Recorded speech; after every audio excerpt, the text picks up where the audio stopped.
어, 우리가 9단계까지 했어요. 자,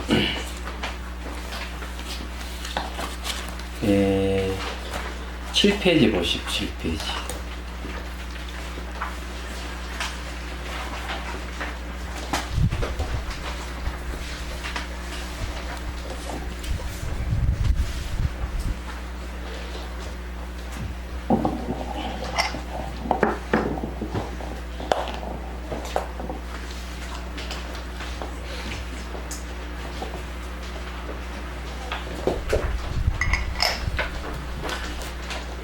요 빠진 부분을 보충해 넣었으니까 요거 이제 무분별 거울의 5단계 무상 관찰을 다시 공부 한번 하도록 하겠습니다. 그는 이제 중간 이제 강의를 하다가 좀 빠진 게 있으면 이렇게 보충을 하고 정리를 이제 해가면서 할 거예요. 그리고 이제 그 무분별 거울 7단계도 새로 정립을 새로 했거든요.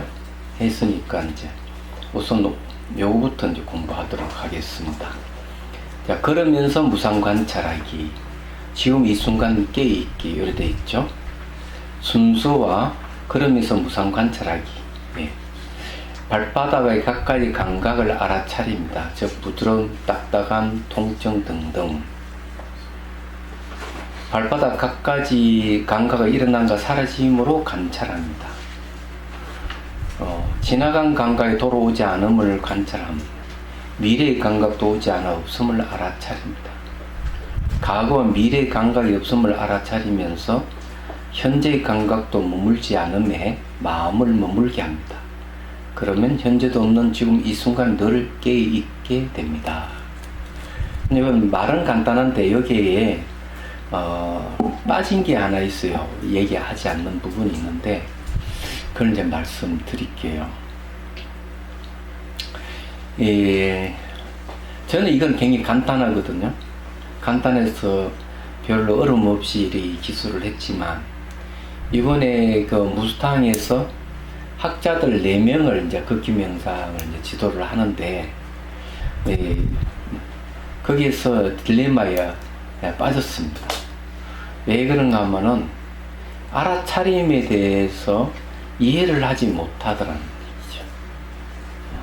자기 생각대로 그것을 해석하고 있더라는 얘기입니다. 그래서 깜짝 놀랐어요. 이렇게 쉬운 것을 왜 모를까 생각했는데, 이 학자들의 생각은 대개 생각으로 모든 걸 하기 때문에 그렇다 하는 걸 알게 됐습니다. 그래서 이제 여기에 대해서 설명이 좀 필요할 것 같아요.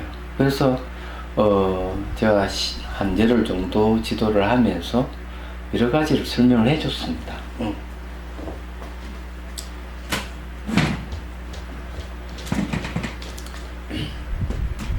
네. 그래서 거기에서 가장 놀랬던 건 뭔가 하면은, 감각은 알아차리는 게 너무 시시하다 이게야. 그니 존재의 근원에 대한 얘기라든지 이런 이치에 대한 얘기는 의미가 있고 좋은데 무슨 감각 알아차리는 걸 왜 하느냐는 거지. 학자들의 생각이라는 게 그런 거예요. 그래서 어쩔 수 없이 제가 이 알아차림하게 되면은 여러 가지 이익이 있다는 걸 얘기해 줬습니다. 이익이 있어야만 자기들 하니까. 그래서 첫 번째 이익은 뭐냐면은 지금 이 순간 깨어 있다.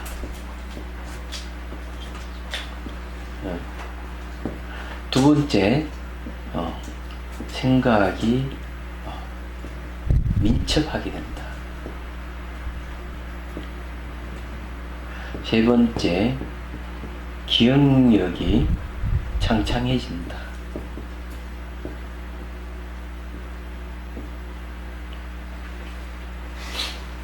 네 번째, 의식이 전체 의식으로 바뀐다.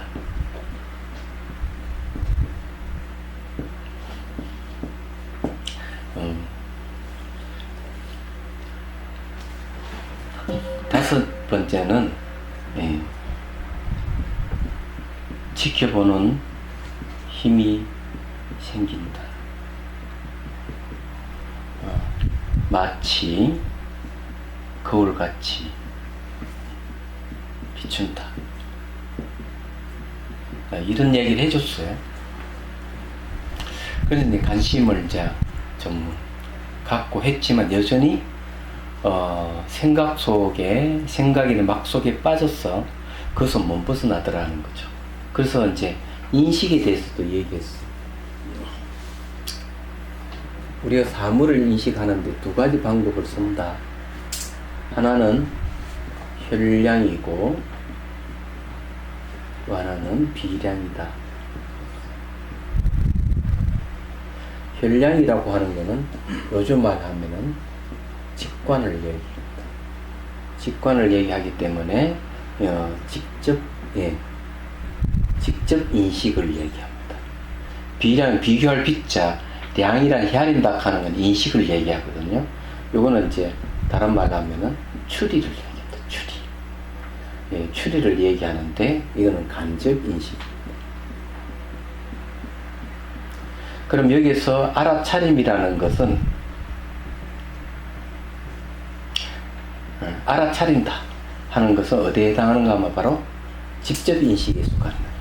사물을, 대상을 직접 인식하는 것을 알아차림이라고 그래요. 알아가는 건 안다는 건, 차린다 하는 정신 차리할 때 얘기합니다. 형용한 말이죠. 즉각 안다 이런 뜻입니다. 대상을 즉각 안다. 근데 생각을 근거해서 아는 것은 간접 인식입니다. 그죠? 그건 비량에 속하는 추론에 들어가는 겁니다. 직접 인식하는 게 아니라고 얘기하잖아. 그래서 이제 사람들은 이 간접 인식에 익숙해져 있다. 언어를 매개로 하거나 생각을 매개로 해서 사물을 인식하는 데 익숙해져 있다는 거지. 그럼 직접 내가 사물을 인식해서 안다는 것은 약하다는 거지. 얘기하자면. 그러면 그것이 무슨 잘못이 있느냐 하면 잘못이 있죠. 이 추리라는 거, 간접 인식이라고 하는 거는 직접 인식을 근거해서 우리 간접 인식을 했을 때 그 간접 인식이 정확하게 맞아 들어가는데, 직접 인식을 근거하지 않는 간접 인식은 어떤 일이 벌어지느냐? 어긋나게 돼 있어요. 사물과. 예를 들어 가지고 내 몸과 마음을 관찰해 매 순간 변하더라. 무상이잖아요. 그럼 현실은 매 순간 변하는데 이런 게 다 고정되어 있게 보인다고. 그래서 내가 현재 매 순간 변하는 것 직접 내 인식에서 매 순간 변한다 이러면 그걸 근거해서 이 세계도 매 순간 변하는 것이다 하고 추론하는 것은 맞다 이야. 그런데 내가 직접 인식에서 매 순간 변한다 하는 인식이 없는 사람들은 사물을 보게 되면 이건 매 순간 변한다 하는 걸 추론을 할 때 하기 매우 힘든다고. 고정되는 왜 이게 매 순간 변한다고 얘기하느냐 이런 식으로 볼 수가 있는 거죠. 말하자면 변한다 하는 말은 이제는 과학에서는 그냥 보통 쓰는 용어예요. 왜? 우리 살고 있는 이 세계는 파장이다 이렇게. 파장은 변한다는 거죠. 얘기하자면. 근데 이제 우리는 보이는 사물이 고정되어 있고 분리되어 있고 스스로 존재하는 것 같이 보인다. 그래서 그런 인식이 잘못됐다는 거죠. 그런 인식을 이제 기계적인 사고에서 오는, 이분법적 사고에서 오는 현상들이라고 얘기하자면. 그래서 기본적인 우리 인식을 바꿔야 되는 게 모든을 변하고 상호 오존에 있고 분리되어 있는 게 없다 하는 인식으로 다 바꿔야 돼요. 그것이 우리 삶을 바꾸는 방법입니다. 근데 생각 속에 있을 때는 그거 안 바뀝니다. 늘 사물을 고정되어 있고 내 밖에 따로 존재하고 그렇게 보는 거죠. 그래서 이제 예를 들어서 얘기하면은 근대, 현대 이걸 나눌 때도 근대라고 하는 건 뭘 얘기하는가? 자기를 빼놓고, 나를 빼놓고 이 세계는 변한다. 자기를 쏙 빼놓고 이 세계는 상호 오존하고 있다. 이렇게 사고하는 것은 전부 다 근대적인 사고방식이라고 그래요. 현대적인 사고방식이라는 말은 뭔가 하면은 나를 포함해서 이 세계는 변한다. 이 세계는 상호 오존해 있다. 이렇게 보는 건 현대적 사고방식이라고 그래요. 이건 학자들이 그렇게 얘기해요. 그런데 우리는 살아가는 삶은 자기를 빼놓고 얘기를 하니까 말이 안 되는 거죠. 자기를 빼놓고 얘기할 때는 어디 되는가 하면은 자기는 깨끗하고 너는 더러운 놈이다 이렇게 나오는 거야. 자기를 빼놓고 자기도 꼭 포함된다는 것을 전제가 돼 있어야 된다. 그랬을 때 우리가 직접 인식이라는 게 필요한 거예요. 그래서 이게 뭔가 알아차림하는 훈련이에요. 그렇게 했을 때 이제 지금 이 순간에 깨 있다. 그리고 내가 뭘 생각한다 해도 생각이 아주 미첩하다. 기억력이 창창해져서 한번 보는 것은 듣고 보는 건 잊어버리지 않는다. 의식이라 하는 게 부분적인 게 아니고 전체를 보는 의식이 분명해진다. 지켜보는 힘이 좋다. 집중력이죠. 그런데 그것이 마치 거울같이 빛을 보는 쪽으로 이렇게 나타난다.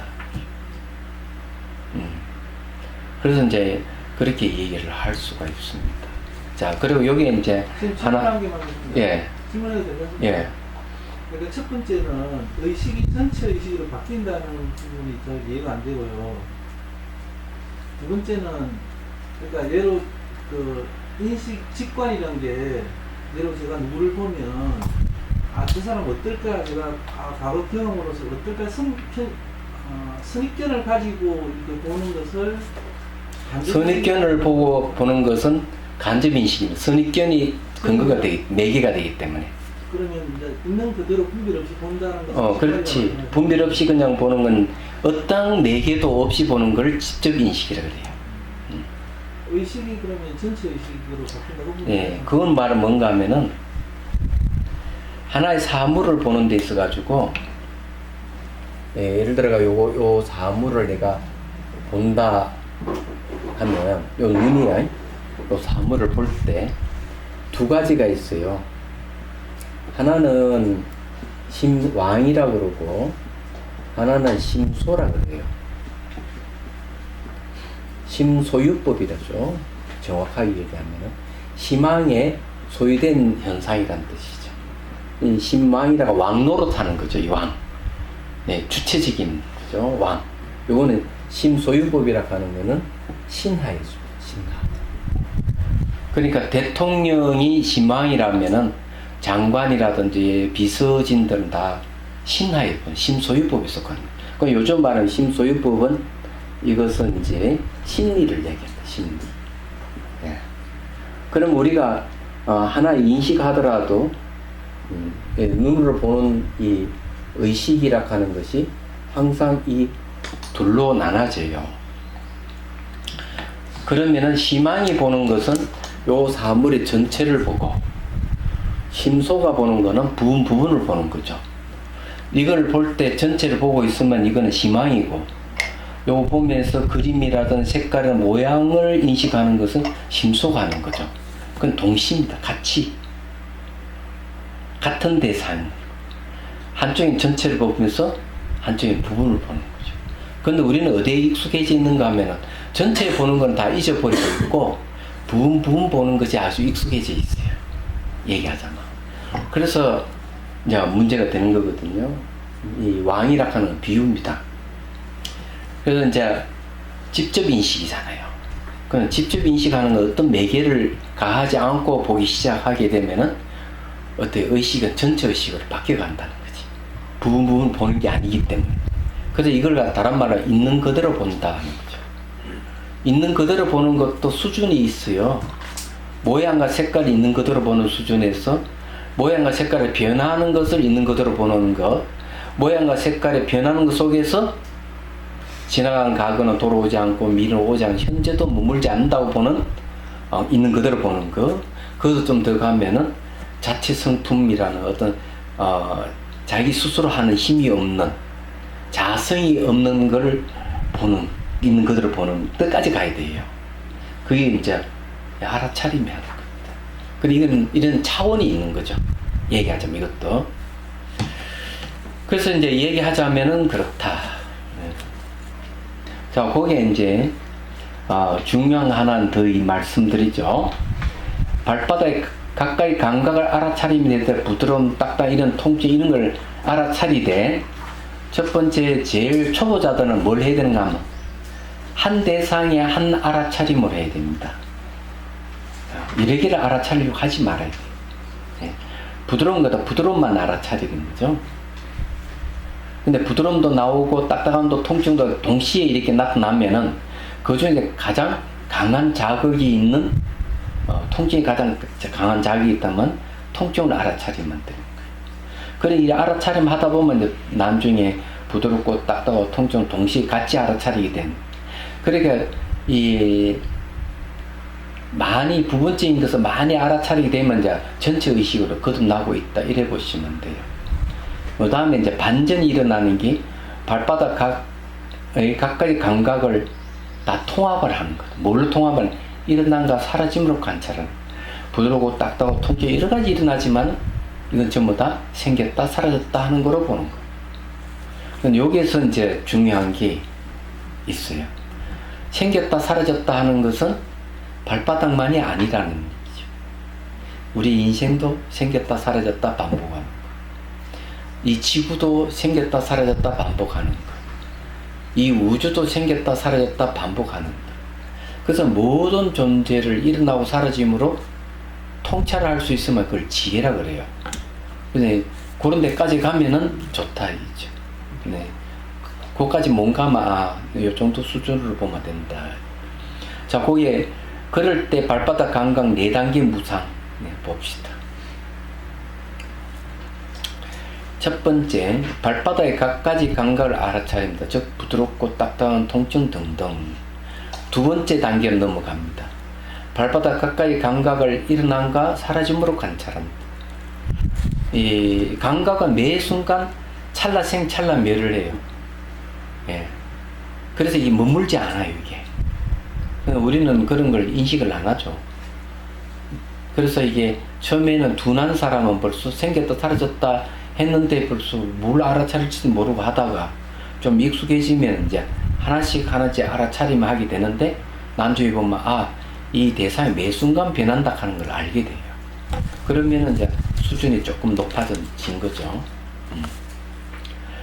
두 번째는 이제 발바닥 감각을 일어나고 사라짐으로 관찰. 생겼다, 접촉안이 생겼다가 발을 땅에 대니까 사라져버린다.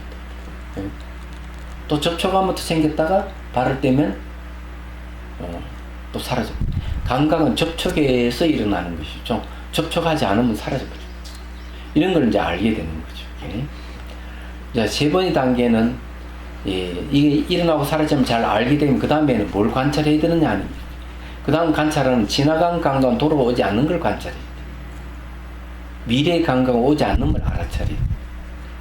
자, 여기 감각이란 말에 대해서 좀 공부 좀 해야 돼요. 예. 감각을 알아차리는 왜 중요한지 말씀드릴게요. 감각을 우리는 느낌이라고 그러죠. 느낌. 이 감각을 알아차리는 왜 중요할까 하는 게 있어요.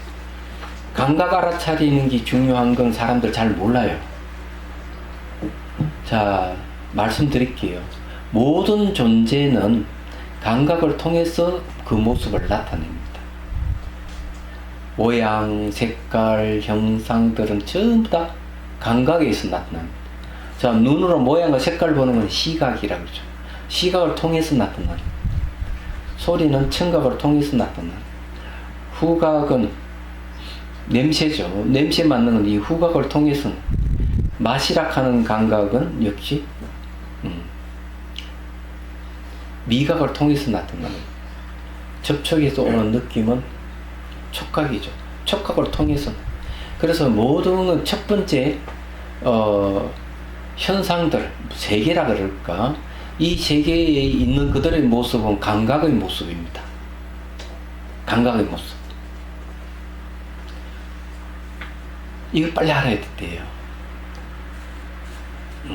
아주 중요한 거예요. 그래서 염수경에 뭐라고 얘기하는가 하면은 감각이 매 순간 변하는 무상 관찰을 해야 된다. 감각이 무상하다고 본다면 이 세계가 무상하다는 얘기예요. 감각이 일어나고 사라진다면 이 세계도 일어나고 사라진다는 걸 알 수가 있어요. 자, 예를 들어서 얘기하면은 이렇게 사물을 만지면은, 자, 이 컵을 만지면 딱딱하죠. 다들 사람 얘기를 합니다. 컵은 딱딱하다 이렇게 얘기합니다. 천만에 컵은 우리 보고 딱딱하다고 말해달라는 적 한 번도 없어요. 감각이 딱딱할 뿐이에요. 감각이.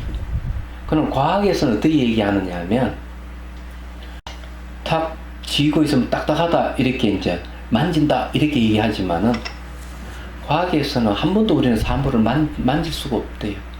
왜? 찰나생 찰나멸하기 때문에 만지는 순간 벌써 바뀌고 없다는 얘기죠. 그래서 과학에서 얘기하는 건 모든 사물을 한 번도 만지기 없다 이게.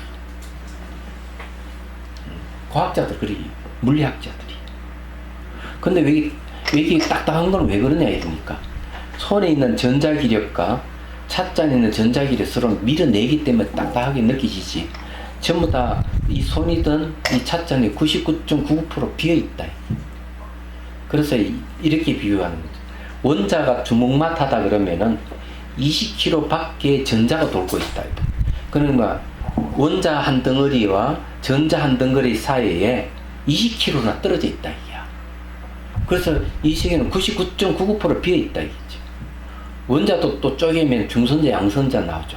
쪼개 들어가면 이제 크크 나오고, 나중에 신의 입자는 힉스로 나. 그건 놀라운 것은, 저기 포항공대 강 교수가 딱, 예, 이 발견한 사람들에게 물어요. 서울에 왔다 해가지고. 그러면 그 힉스락 하는 것이, 그 단일체입니까? 단일체가 아닙니까? 말은 못 하는 거죠. 단일체를 할 수 없는 게 뭔가 하면, 몇천만 분의 1초 동안만 존재하는 게 힉스야. 몇천만 분의 1초락 하는 게 뭡니까? 변한다는 얘기죠. 그게 이제 불교에서는 찰나생찰나멸, 무상이라는 거예요. 얘기하자면 그런 거죠. 그래서 우리는 이 걷기 명상하면서 바로 이런 진실을 바로 체험하는 게 바로 걷기 명상입니다. 움직이니까. 그러니 무상을 주제를 할 수밖에 없는. 그러면 이런 질문이 생깁니다. 뭐냐면 내 감각기관의 한계 때문에 무상을 알아야 되냐, 바깥에 있는 대상 자체가 변해서 무상한 거냐, 아니면 둘 다 변하기 때문에 무상한 거냐, 이런 질문이 생깁니다. 예, 다 변하기 때문에 무상이. 이게 다요. 무상이라 하는 건 변한다는 뜻이. 그러니까 내 감각 인식의 한계가 제대로 세상 인식을 못하는 건지, 세상 자체가 지금 변한다는 것을 초점을 두는 건지, 둘 다 변한다고 말하는 걸 무상을 예. 방법이 드는 건지, 주객이 다 변하는 겁니다. 두 개 다 변한다고. 그럼요. 무상이란, 그러니까 내 인식 체계가 제대로 인식을 못한다와 대상 자체가 변한다, 이 두 개를 말씀하시는 거예요. 대상을 아는 것을 마음이라 그래요. 마음을 어떻게 정의를 내느냐, 대상이 무엇인지 아는 것을 마음이라고 얘기하죠. 그래서 이 안닥하는 이 능력으로 모든 걸 변한다 하는 걸 알게 되는 것이죠. 근데 그 암도 변하는 거죠. 그래서 알아차림이라는 걸 이제 얘기하면, 대상이 딱 생기면은 그 대상을 딱 알아차리잖아요. 그 대상이 사라지면 이 알아참도 같이 사라져요. 새로운 대상이 딱 일어나면은 알아차림 다시 생겨서 그걸 알아차려요. 그 대상이 사라지면 또 이 알아참도 같이 사라져요. 내 마음이 변한다는 거예요. 예. 대상도 변하고 마음도 변하고 다 변하는 거예요. 그래서 이제 이걸 이제 비유를 들어서 세 사람이 풀장에 가면 두 사람이 물속에 뛰어드는 걸 제3자가 본다 이렇게 얘기해요. 그러면은 두 사람이 뭐냐, 주관 객관이 사라집니다. 알아차릴 대상이 사라지고 알아차림도 같이 사라집니다. 그러면 그것을 아는 마음이 다시 지켜보고 있는 거예요. 얘기하자면. 야, 그렇게 이제 표현을 해요. 이런 거는 본인이 직접 이제 체험을 하시게 돼. 예. 그리고 이제, 알아차림이라 하는 말을 이제 잘 알아야 됩니다. 직접 지각이잖아. 어떤 사상, 철학, 이런 걸 전제가 돼 있으면 알아차림이 아닙니다. 예. 교리를 전제로 한다든지, 종교를 전제로 한다든지, 과학을 전제로 한다든지, 무엇인가 전제로 하고 있는 것은 알아차림이 아니에요. 그건 간접인식이야. 알아차림 직접인식이라고. 그건 사상, 철학, 종교 아무 관계가 없어요. 그거는 단지 의식의 작용일 뿐이에요. 가장 원초적인 거죠. 네, 세속말로 하면 원초적인 인식입니다. 이걸 이제 개발을 해야 되는 거죠. 이런 개발을 했을 때, 여기서 이제 객관적으로 볼 수 있는 힘이 생기는 겁니다. 말하자면. 그리고 대상이 제대로 알기 때문에 대상으로부터 자유로워지기 시작합니다. 대상으로부터 자유로워지는 걸 갖다가 쌍박에서 벗어난다. 모양의 속박에서 벗어난다. 거죠. 그리고 이제 그것이 대상의 변화만이 아니고 내 마음도 변한다 하는 걸 알기 시작하게 되면은 이제 추중박에서 벗어난다. 거칠고 무거운 속박에 벗어난다. 쉽게 말해 과거의 인연에 의해서 나의 삶이 전철되어 있다만 그 과거의 인연의 속박에서 벗어난다는 거죠. 요즘 말하면 트라우마에서 벗어난다. 그림자에서 벗어난다. 그래서 상박과 추중박 두 가지 속박에 벗어나는 걸 해탈이라. 요즘 말하는 자유롭다. 자유다. 근데 불교에서 지향하는 건 해탈이에요. 요즘 말하는 자유입니다. 대자유를 얘기합니다. 다른 거 없어요. 불교는 뭘 믿고 따르고 이런 가르침이 없습니다. 뭘 믿고 따르라 하는 가르침이 없어요. 불교는 사물을 있는 그대로 봐라. 자기 자신을 있는 그대로 보라. 이걸 가르치는 거예요. 그래서 그 속박에서 벗어나라. 이런 가르침이에요. 부처를 믿고 보살을 믿고 그게 헌신하고 갖다 바치고 이런 가르침이 없단 말이에요. 불교는 안 되니까 수행이 안 되고 해탈을 못 하고 이러니까 이제 뭐가 필요한가만 부처님께 매달리고 보디사트바 보살에게 매달리면서 도움을 청하고 이러는 건 있어요. 그렇죠. 근본은 자기가 스스로 할 수 있으면 불보살은 무슨 필요하느냐 이게야. 필요 없는 거죠. 안 되니까 불보살에게 매달리는 거죠. 그걸 이제 불교에서 보는 신앙이라고 얘기를 하긴 했죠. 그죠. 엄밀한 따져보면은 불교의 근본적인 가르침은 그런 가르침이 없습니다. 그걸 알아야 됩니다.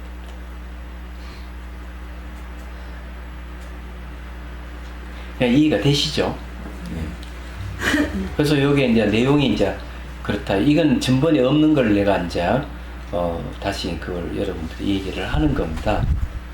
그래서 세 번째는 지나간 감각은 돌아오지 않음을 관찰해야 돼요. 미래 감각도 오지 않아 없음을 알아차려야 됩니다. 그러면 뭐가 되겠어요? 그렇게 알아차리다 보면은 네 번째로 넘어갑니다. 과거와 미래의 감각이 없음을 알아차리고 현재의 감각도 머물지 않는데 마음을 머물게 합니다. 현재도 지금 머물지 않는데 마음을 머물러야 돼요. 그러면 현재도 없는 지금 이 순간 늘 깨있게 됩니다. 네. 그런데 이제 불교에서는 나중에 궁극에 가면 어떤 견해를 내세우지 않는 것을 바라는 견해다 이렇게, 어떤 견해가 있으면 그것은 삿대다 이렇게 보는 거 얘기하잖아. 이런 거, 예, 어떠한 견해도 내세우지 않는 거예요.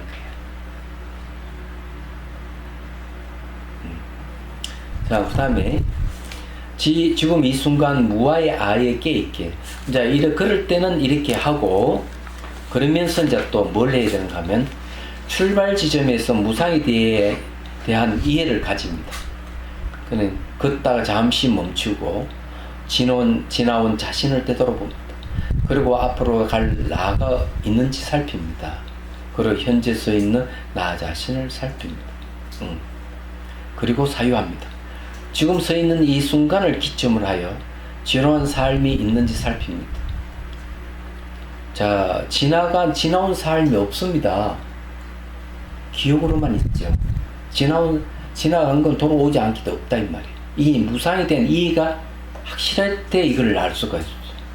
그리고 미래의 삶이 있는지 살핍니다. 미래는 오지 않을 수 없어요. 그리고 과거와 미래가 없는 줄을 살피고 현재 이 순간도 머물지 않아 없음을 살피고 삶의 무상을 이해합니다. 그러면서 지나간 나는 없고 올 미래 나는 존재하지 않으며 현재 걷고 있는 나는 머물지 않아 남지 않음을 알아차립니다. 자, 이거 어떻게 왔습니까? 제일 발바닥 감각 관찰에서 어디로 왔어요? 발바닥의 무상 관찰에서 그 다음에 자기 자신의 삶으로 왔죠. 그러면서 지나간 과거는 돌아오지 않았었고 미래는 오지 않았었고 현재는 머물지 않는다는 거죠.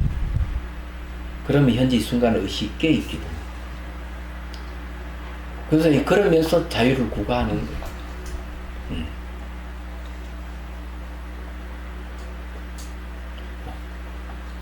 김태호 거사님 이해되십니까? 그런데요, 이동 거사님 아들이 왔어요. 이 정견이라는 것은 그 올바른 그 견해. 예. 그것이 사견이라고 이걸 이해를 하면 안 되겠는데요. 아니, 올바른 견해를 사견이라고 얘기하는 게 아니고 잘못 이해하셨습니다.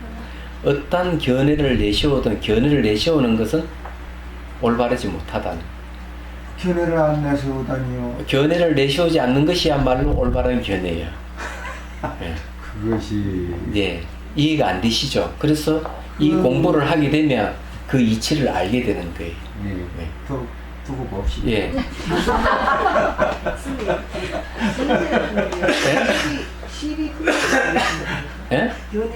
견해 자체가 12분으로 견해라 하는 건 사상, 철학, 종교적 교의 어떤 거 다 됩니다. 이게.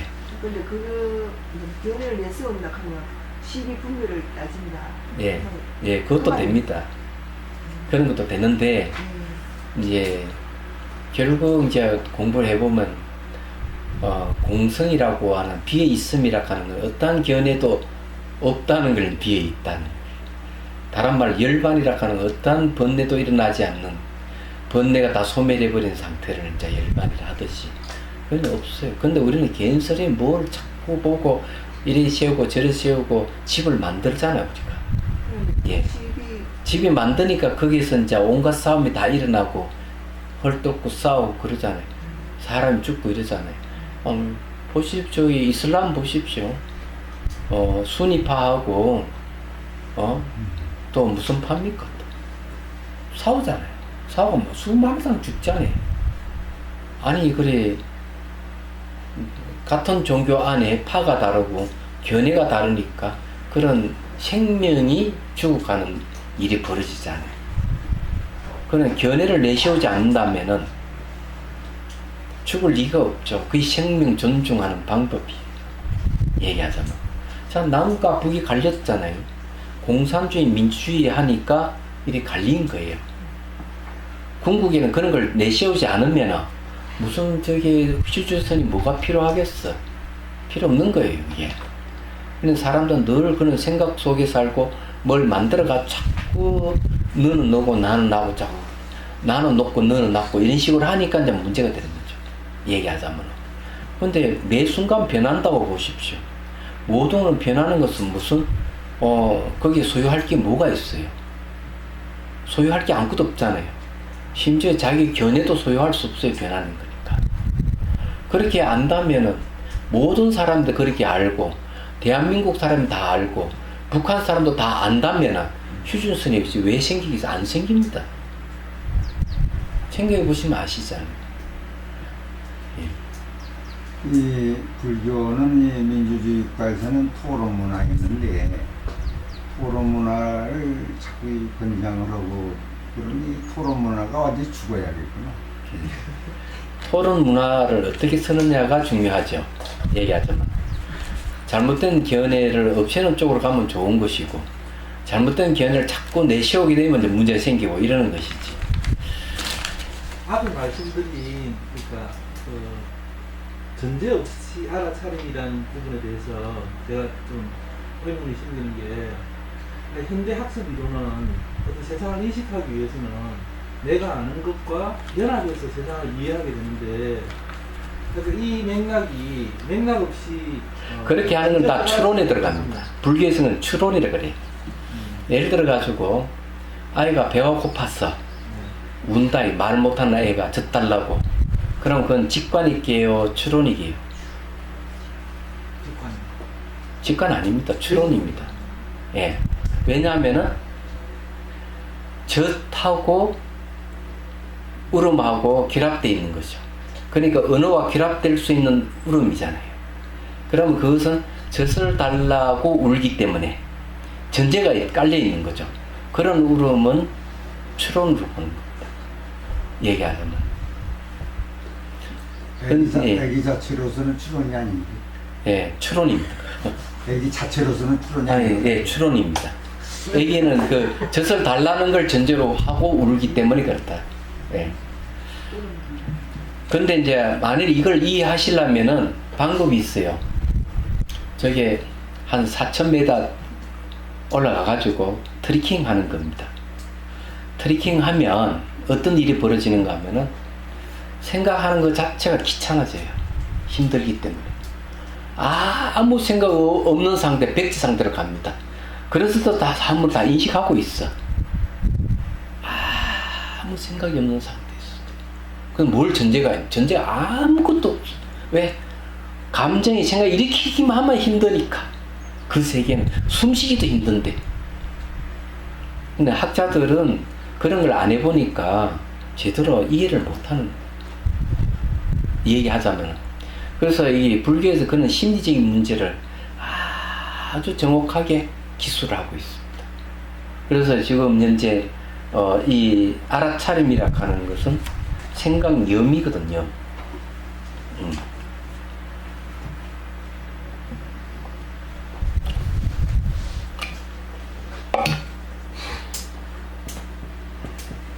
염이에요. 이거는 안다는 말도 있고 기억한다는 뜻도 있습니다. 대상은. 그래서 저 염은 뭘 얘기하는 거예요? 의식의 작용 중에 하나예요.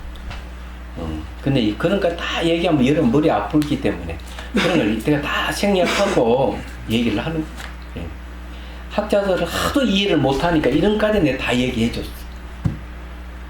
머리 좋은 사람들은 그걸 금방 이해해. 그렇지만 실제는 투입하면 안 된다 이야. 여러분들보다 훨씬 수준이 낮아요. 솔직하게 얘기하면은. 그럼 어찌 하겠어? 그 머리 좋은 사람들이 참 솔직하게 얘기하면 아깝더라고. 한 일주일만 좀 더 했으면 하는 생각이 들었을 것 같아. 자, 그럴 때 자아의 4단계 무상. 처음 장소에서 출발하여 다음 장소에서 나무의 기대에 사유합니다. 즉 지나온 나는 지나가고 없고 미래 나는 오지 않아서 없으며 현재 나는 소나무의 기대에 있음을 자각합니다. 두 번째, 그러면서 지나온 나는 지나갈 수 없고 미래 나는 오지 않을 수 없으며 지금 걷고 있는 나는 머물지 않음을 알아차리면서 걷습니다. 세 번째, 머물지 않는 나는 고정불멸 나가 아님을 알아차리고 무아의 아임을 알아차리고 이 상태에 깨 있으면서 걷습니다.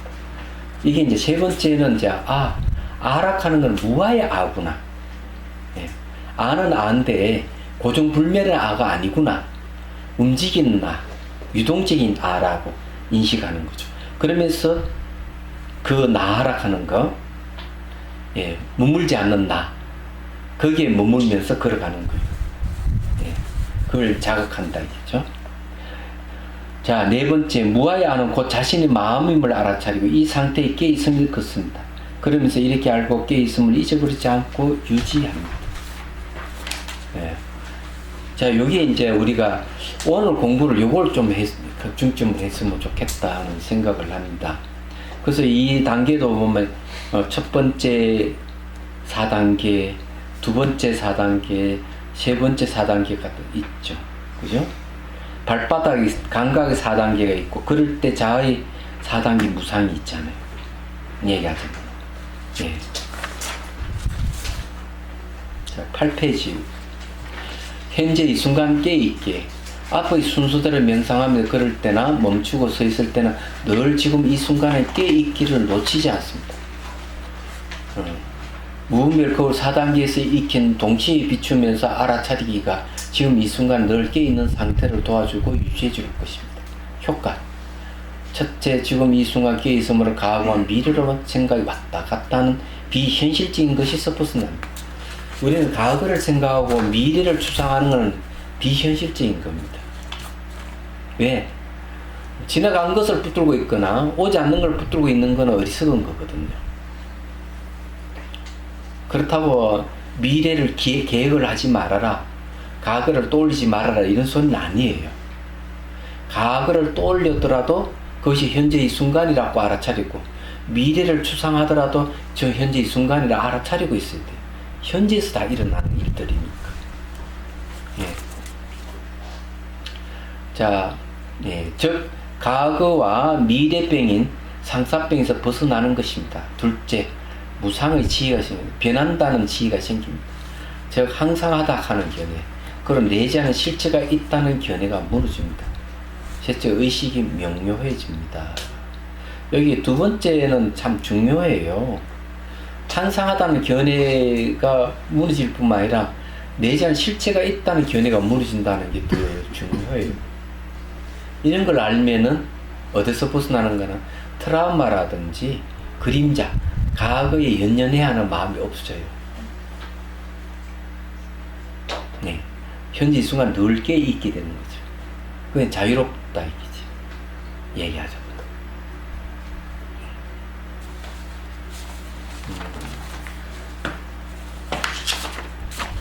오늘 요것만 얘기하고, 예, 여러분 이건 이제 나중에 보다 보면은 무상 이건 나중에 한번 뭐 정리하는 차원에서 한번 그렇게 할게요.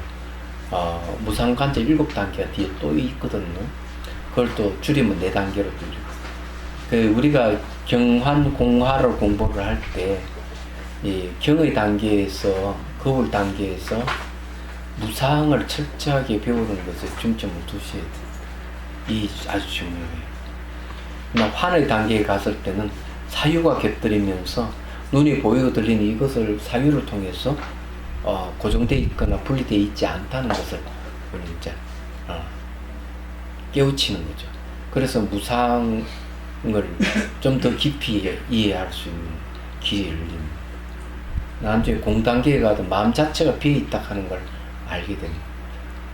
네, 그런 식으로 이제 단계 밟아가고, 여러분들이 한 3년쯤 지나면은 근기가 있으면 여러분 도인이 되는 거고, 네.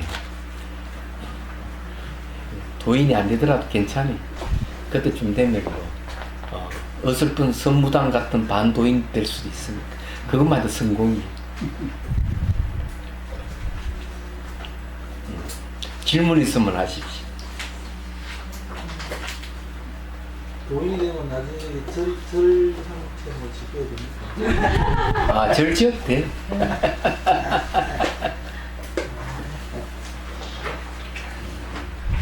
내가 이 팔을 다쳤는데, 예, 알아차림이 잘 되면 어떤 일이 벌어지느냐, 예, 슬로우 비디오 같이 자기 자신이 다치는 모습을 볼 수가 있어요. 얘기하자면 하나하나 다 볼 수가 있어요.